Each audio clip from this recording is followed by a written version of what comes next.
Olá, amigos, 3 de novembro de 2016, Legítima Defesa em Foco. Olhem só essa notícia da Argentina. O que nós vamos lhes mostrar aqui é um site chileno, mas muitos outros sites na Argentina e no Chile deram repercussão a essa notícia.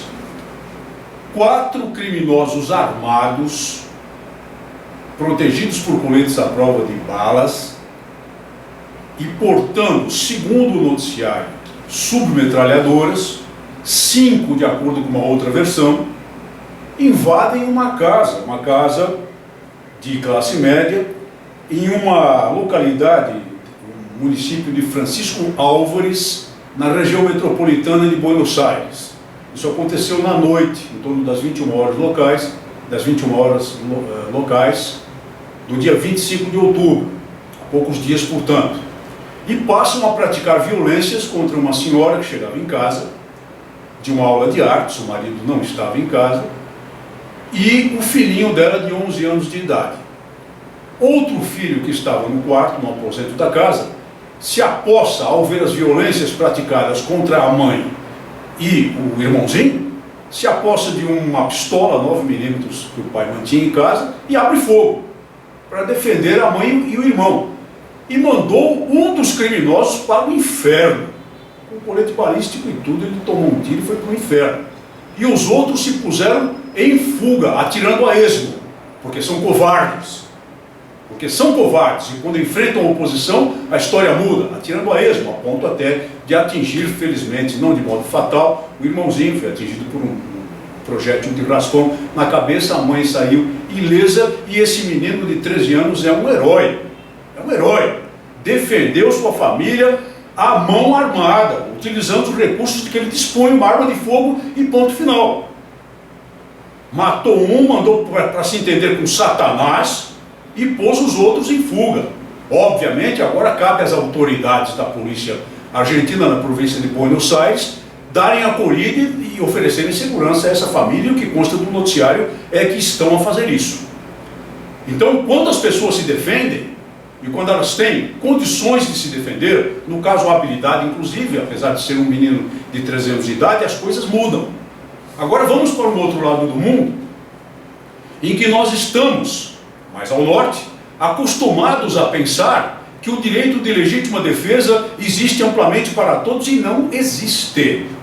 Que é o caso dos Estados Unidos da América, cuja realidade nós tanto discutimos aqui, e que tem, entre outros gigantes, no combate, na luta pelo direito à legítima defesa, a famosa National Rifle Association, que tem nada menos do que 3 milhões de associados contribuintes, de associados pagantes, e outros 15 milhões de simpatizantes contribuintes eventuais, não contribuintes em bases mensais ou bases anuais. E vamos analisar o caso da cidade de Chicago, em que as regras de legítima defesa para os cidadãos têm sido deprimidas há mais de 10 anos, apesar de toda a controvérsia e do debate que existe em torno da legislação federal a respeito da posse e do porte de armas de fogo. Em Chicago, as pessoas comuns praticamente não podem ter armas de fogo para sua defesa. Não existe porte. E a posse é extremamente difícil, mesmo. E o que vem acontecendo lá? O que vem acontecendo lá é que, fechado agora no mês de outubro, o patamar de homicídios dolosos em Chicago bateu na casa dos 600. E faltam 2 meses para terminar o ano. A tal ponto que, fazendo-se uma projeção do que irá fatalmente acontecer nesses 2 meses, a cidade de Chicago atingirá o índice de homicídios dolosos superior a 24, talvez 25 até, por grupo de 100 mil habitantes. Esse número lhes lembra alguma coisa? Esse índice é muito próximo do índice do Brasil, o índice geral do Brasil, que já atingiu, segundo os últimos dados que nós debatemos aqui, o patamar entre 28 e 29 por grupo de 100 mil.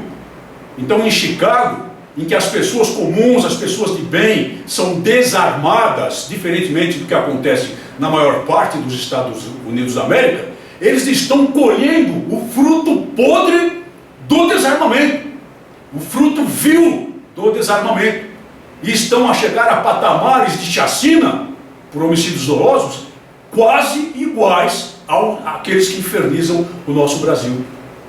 E lembrem-se de que o índice geral dos Estados Unidos, de acordo com dados recentes do Federal Bureau of Investigation, é de 5 por 100 mil, ou seja, aproximadamente a metade do índice do estado de São Paulo, que é de 10.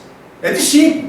E lá em Chicago vai atingir 25, graças à política de desarmamento, que não dá às pessoas comuns meios para prover a sua própria defesa. Numa situação calamitosa em que as autoridades começam a mostrar sinais de falência, mas não tem a coragem de um chefe de polícia de Detroit, por exemplo, que nós mostramos em um dos nossos programas há algum tempo aqui, a coragem que ele teve de ir a público para dizer às pessoas: armem-se, porque a polícia de Detroit pouco pode fazer mais por vocês. Vejam então qual é a condição, o que acontece quando as pessoas têm coragem para se defender, não são acovardadas por um processo político e têm instrumentos para se defender em relação a uma outra situação dentro de um país cuja realidade, de modo geral, é muito diferente.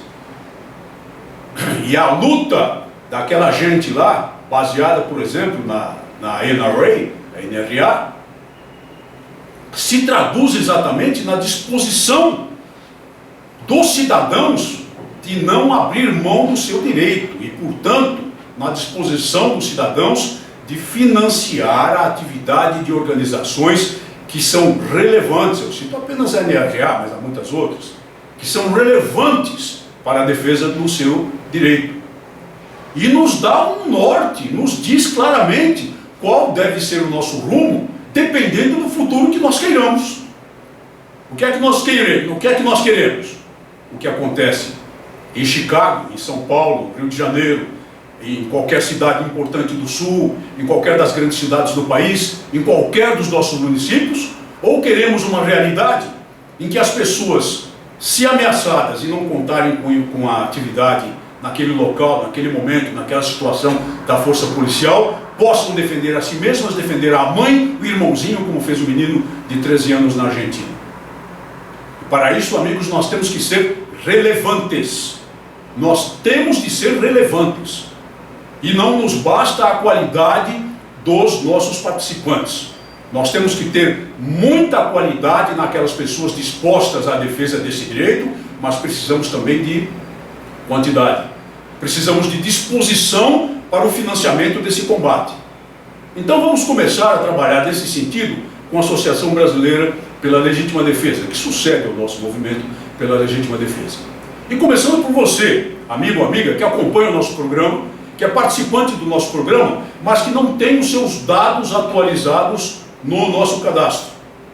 Para viabilizar a atualização desses dados e nos permitir um contato mais efetivo com vocês, a fim de providenciar logo mais as fichas necessárias de associados e pedir a sua contribuição, nós vamos lhes mostrar neste programa aqui abaixo mesmo, um link que pedimos que utilizem sem perda de tempo, logo ao terminar de ver esse programa, para atualizar os dados ou incluir os dados que são aí solicitados e nos permitir começar a trabalhar para termos relevância, para que influamos sobre o poder político e para mantenhamos a luta de todos nós pelo direito que consideramos constitucional e que é um direito natural, muito mais importante do que ser constitucional, a legítima defesa das pessoas de bem.